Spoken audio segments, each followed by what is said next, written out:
Hi, everybody. Welcome back to my Unit 1 lecture videos. This is going to be a video over 1.2, which is on terrestrial biomes. I'm actually going to make two videos on this. I'm going to go through the first couple biomes in this video, and then I'll cover the rest of them in another video. There's just quite a few of them, so I want to spend a little bit of time on each one, and instead of making this one big, huge video, which will probably take about 50 minutes, I want to kind of make two videos out of this. So hopefully, at this point, you've watched the AP daily videos on this, where they covered climatographs and some other topics about biomes, some of the basics. Because in this video, I want to actually get into the individual biomes and just explain a little bit about each one, maybe some things that you should know about the individual biomes. These are terrestrial biomes. We'll have another set of videos about aquatic biomes, which is actually topic 1.3. So, starting off, just kind of talking about what a biome is. Biomes are big areas, big regions of land. These are terrestrial. Terrestrial means land. That are basically defined by three things: temperature and precipitation. So how hot it is or how cold it is, and how much rainfall, which is basically the climate of the area, and also latitude. That's its geographic location on Earth in relation to the equator, and also altitude. How high above sea level the biome is. So those things all kind of impact biomes and kind of some of the conditions and things like that within the biome. This is a map here that I do think is worth studying a little bit. A lot of times on the AP exam, they'll have a picture of a map like this. It may not be colored, but they might just have some labels on it, A, B, C, D, and E or something. And they might say something like, where on this map, would you find tundra or tropical rainforest or something like that. So kind of understanding a little bit of geography couldn't hurt. So I'm telling you that it probably would be worth it to spend a little bit of time looking over this and knowing some of the geographical locations around the planet where you would find these particular biomes. But here it is for you, so you can look over this to study. Question on this page is: do you think this map will look the same in 25 years? Well, you got to remember, one of the parameters that kind of helps define a biome is temperature. So, with climate change, if the planet is changing climatically, then we're probably going to have some biomes that start to shift and start to move. So, in 25 years or 50 years or 100 years, this map most likely will not look the same if climates are continuing to shift and change. So keep that in mind. All right. Um, This picture here just kind of shows you the impact that elevation or latitude has on a biome. The higher you go, obviously, the colder it gets. So if you've ever driven through, let's say, the Rocky Mountains, or one place that always comes to mind when I think about this is the state of Arizona. A couple of years ago, I was actually down there visiting a friend of mine. I drove, through the northern half of the state, down to the southern half of the state, and there's a huge elevation change. Where 1 hour you'll be in freezing cold temperatures, kind of up in the mountains of Arizona, and then a few hours later you'll be in desert, where it's extremely warm. So that all has to do with latitude, but it does have an effect on the actual biome. So you can actually have several different biomes in one specific area, just changing as you elevate or go up by latitude. This was mentioned in one of the AP video or one of the AP daily videos. I just want to briefly cover this with you again. Highly suggest you watch that video. It kind of goes through some different examples of what we call climatograms, or climatic graphs. Sometimes they call them climate diagrams, whatever. They all kind of look the same. But every single biome has kind of its own distinctive climate diagram. Every climate diagram has a few things that are going to be the same. It has the same axes. You're going to have months on your x-axis here, and you're going to have temperature and precipitation on the two y's. One thing about climatograms is a lot of times the scaling of these axes changes a little bit. Like, for example, in a tropical rainforest, you would probably expect to get close to maybe 1,000 millimeters of rain every single year.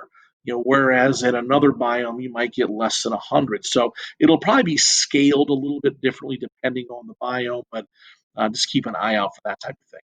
But again, on these diagrams or on these graphs, you're going to see a couple things. You're going to see again this blue line, which represents precipitation or rainfall. So you can kind of tell, for example, let's say right in this region here, let's say between the months of like July and September, this particular area gets a lot of rain. That's what it's saying. Whereas in the months of, let's say, January to March, they're not getting a lot of rain, or they're getting a considerable less amount. The red line represents temperature. So you can see, for example, right here at 0, remember this is in Celsius, so below 0 is freezing. So there are several months during the year, it's like January, February, even into March, and November and December, where it's going to be considerably colder. It's going to be below 0. Um, there's a term here, it's called the growing season. The growing season is when you can plant things and they will grow. That would only occur if the temperature is above 0, right? So in this particular biome, the growing season would be from April to October, because those are the only months where it would be above 0. Okay, so make sure we can kind of comprehend a little bit when it comes to a climatogram. Here's one over here. Obviously the growing season's a little bit shorter. Again, the average temperatures are only above 0 in this case from May to September. You'll also notice that the precipitation line goes much lower in those months. So here we have, think about this area where you have very hot temperatures, but you're not getting a lot of rainfall. So that, even though it's a growing season, it might be limited by the amount of precipitation that you get. So even though the temperature is above 0 here, they're not getting a lot of rain. So that would probably make it kind of difficult to plant things. But whatever. I mean, these are just different climatograms for different regions. All right, so biome number 1, I'm going to go through 4 of them in this video. I'm going to do the other 5 in the next video. Biome number 1 is the tundra. This is kind of a typical scene that you would see in the tundra. People sometimes think that it's going to be this like snowy, like icy landscape, and that's not really the case with the tundra. I'll explain why that is in a minute. Looking at this map here, the areas in blue, sort of in these northern latitudes, above 60 degrees north. Here's the equator here. So, these areas in like northern Russia, extreme northern areas of Canada, a lot of Alaska is tundra as well. This is a graph here showing all the different biomes, but, kind of one thing that kind of characterizes tundra. You'll notice on this graph, this is precipitation on the Y and temperature on the X.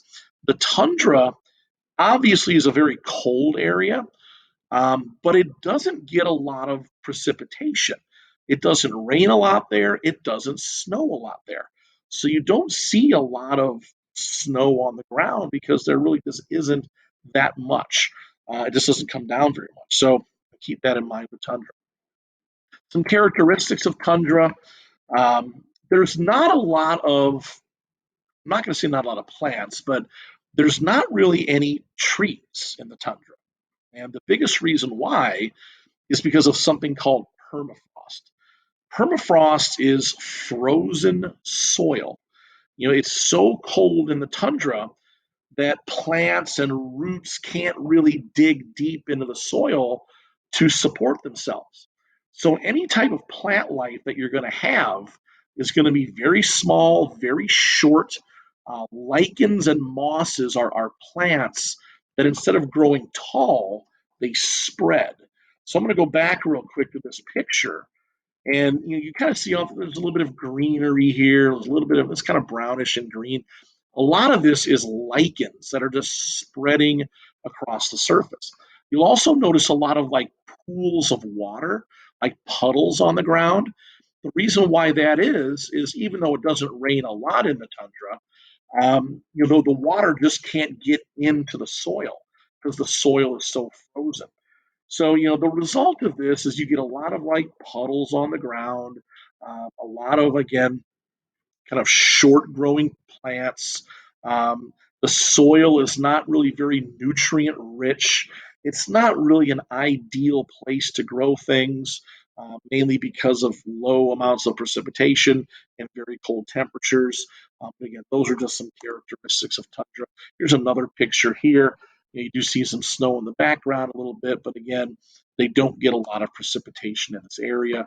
Picture here of some reindeer, some caribou. You see some of the lichens in the forefront. Okay, there's a lot of those plants I was talking about, which basically is like the base of the food chain for a lot of these big herbivores that live there. And there are quite a few of those in this area. Here's a good picture of the um, um, permafrost. So again, that permanently frozen soil that makes it very difficult for any trees to grow there. Threats to the tundra, a couple big things. Oil extraction is a big one. A lot of the areas of the tundra, there is oil under the surface.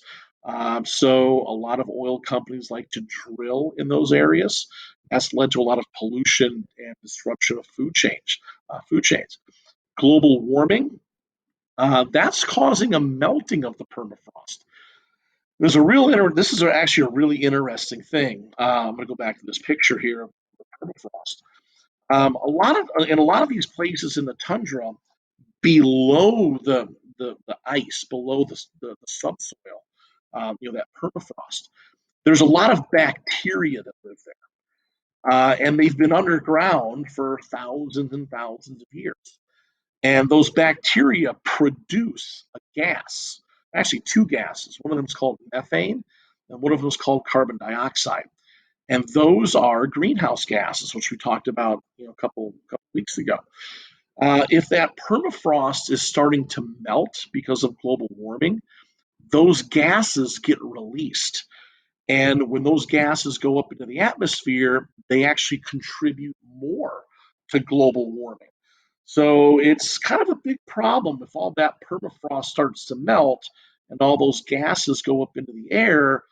That can cause a pretty big problem. It just continues to speed up the process of global warming by those gases being trapped in the air. So not a good thing for all that permafrost to be melting. Biome number 2 is the taiga, also known as the Boreal Forest. Take a look here at this picture. You see a lot of very similar plants that grow in the taiga. They're called conifers. It's also called a coniferous forest. On this map here, where are we looking here? Boreal Forest right here. It's kind of this, I guess, aqua colored, color, sort of this aqua green right in here. Again, most of Russia, a lot of, the middle of Canada, some parts of Alaska. But again, this is more of a northern latitude type of biome.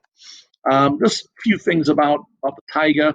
The biggest thing is those coniferous plants, those cone-bearing plants, evergreens we call them as well. They have needles instead of leaves. The one thing about these evergreens is because there's so many needles that can fall off, those needles actually are very acidic. And when they accumulate on the soil, they actually make the soil very acidic. So a lot of other types of plants can't really grow in that soil because it has such a high acid content to it.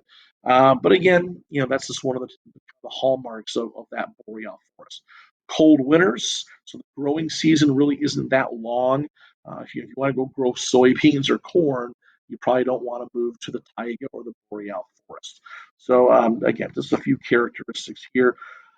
One of the big threats to the taiga is the timber companies. They like to go in there and just knock down all the trees. There's a lot of hardwood that comes from those coniferous trees, and that is probably one of the bigger threats to these areas, at least anthropogenically. The temperate rainforest. This one's kind of a unique biome. Again, here's kind of the coloration. It's kind of hard to see it on this map.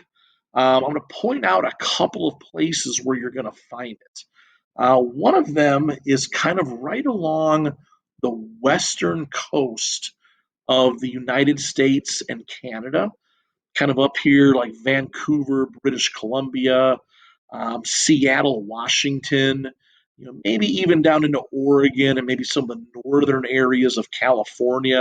Like if you ever know where like those big redwood trees are, places like that, that's sort of the temperate rainforest.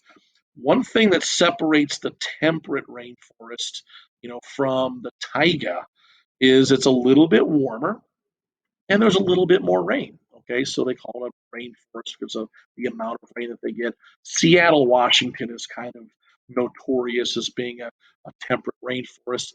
Mostly evergreen trees here, kind of like taiga.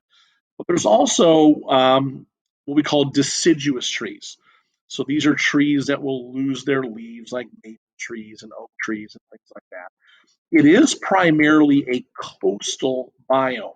So we would see this on the coast, especially in North America and also in South America. Um, Pretty long growing season, nearly 12 months. It doesn't really get extremely cold. If you've ever been to Seattle, Washington, the temperatures are fairly moderate most of the year. The winters are usually pretty rainy. Summers, a little bit less rain, but it's usually very foggy there as well. So taiga, a lot of the threats to the taiga are very, or I should say, threats to the temperate rainforest are very similar as to the taiga as far as deforestation goes, and timber companies coming in and cutting down trees. These are some of the biggest trees in the world. If you've ever visited a redwood forest, you can kind of see, here's a person in the foreground, and how big these trees are. And again, these things can be cut down very quickly by timber companies that do this type of thing. All right, the last biome I want to cover today, or at least in this video, is the temperate seasonal forest. Again, this word temperate, all right, means that temperatures are kind of moderate. It's not like extremely cold year round like the tundra. It's not extremely hot year round like it would be like in a tropical rainforest. But temperate means kind of average. What we're looking at here is think about Crown Point.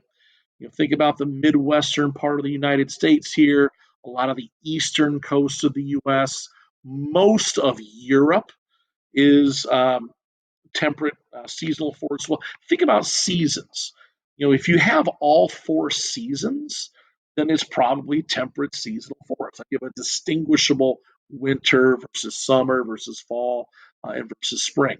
And you'll kind of notice that the temperate seasonal forest is right smack dab in the middle of this map, which kind of means it's sort of a hybrid of like all of these biomes together. Think Crown Point. I always like to think, that's kind of where we live. Dominant plant life are the broadleaf deciduous trees, which I just showed you a picture of. These are leaves that fall off and grow back again. There are some conifers here, but again, we have all four seasons in the temperate seasonal forest. All right, so that's pretty much it for this video. I'm going to cover the other 5 biomes in the next video, so make sure you watch that one as well. Take care, everybody. Have a good day.